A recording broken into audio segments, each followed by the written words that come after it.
আজকে নববারাকপুরের 16 নম্বর ওয়ার্ড আমাদের 47 নম্বর বুথে গত কয়েকদিন আগে আমাদের এই অঞ্চলের তৃণমূল কংগ্রেস কর্মীরা এখানে দলের পতাকা লাগিয়েছিল এই গলিতে।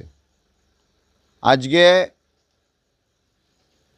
রাতের অন্ধকারে যারা আমাদের সাথে দিনের আলোয় লড়তে পারছে না, তৃণমূল কংগ্রেসের প্রচারের কাছে যারা পর্যুদস্ত হচ্ছে, তারা প্রতিহিংসা পরায়ণ হয়ে তৃণমূল কংগ্রেসের পতাকা তারা জ্বালিয়ে দিয়েছে। এবং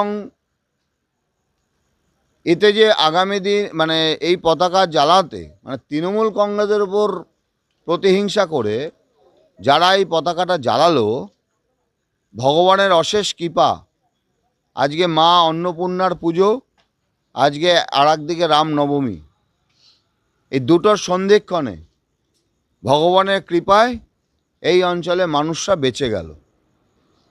ভাবতে হবে যে কী ভয়ঙ্কর আগুন এখানে লাগিয়ে দিয়েছিল তৃণমূল কংগ্রেসের পতাকায়। আপনারা আবারও বলছি, ওপরওয়ালার আশীর্বাদে আজকে এই অঞ্চলে মানুষ বেঁচে গেল। আমরা প্রশাসনকে জানিয়েছি, পুলিশ প্রশাসনকে, তারা কোয়ারিজ করছে। আমরা প্রশাসনের প্রতি আস্থাশীল।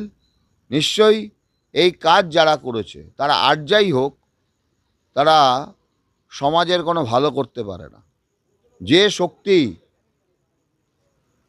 এ বাংলাকে একসময় কলঙ্কিত করেছে, যে শক্তি ভারতবর্ষের মানুষকে খতম প্রক্রিয়ার দিকে নিয়ে যাচ্ছে, সেই বিকৃত মস্তিষ্কের শক্তি এই কাজ করছে বলে আমাদের ধারণা।